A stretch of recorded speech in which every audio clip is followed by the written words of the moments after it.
It begins as a phone call and then a meeting, usually late at night.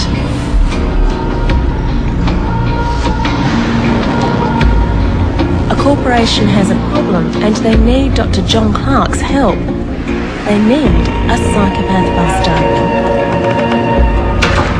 The common misconception with psychopaths is that they are all violent, extreme kind of criminals. The majority of them are living and working around us in jobs, psychologically destroying the people that they work with. There's a growing realisation psychopaths are thriving in today's workplace. According to the textbooks, every large company has them. Now, the figures are that around 0.5% of women and 2% of men are psychopaths. Psychologist John Clark started out profiling criminal psychopaths, but 4 years ago he began to realise there was a much bigger problem. I was giving a lecture on criminal psychopaths and someone came down after that lecture and said that their boss had the same characteristics as what I just described for a criminal one. Again, it was all smiles. Annette knows just what he's talking about. Like most victims we contacted, she would only tell her story anonymously. She was a confident, career-minded public servant when she first met her new boss. I got a shock when he took me into his office and shut the door.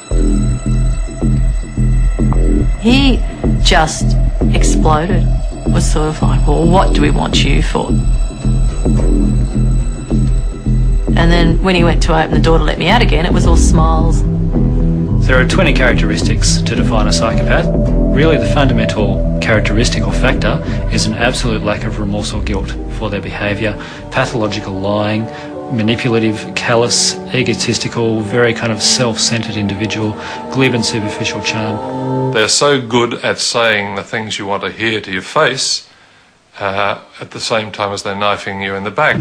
They steal other people's work, they spread rumours about people, character assassination, a whole range of different strategies they'll use to move up through the company. They are worrying. I mean, if you strike one, you may not realise it for quite a while until they do some devious act that stabs you in the back and can quite psychologically crush you. Annette's boss was typical, charming his superiors and acolytes while undermining and isolating his victims. I wasn't allowed to have a phone.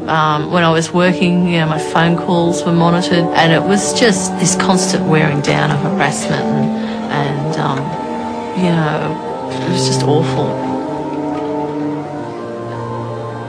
By the time she complained, she'd been so discredited behind her back, no one would support her.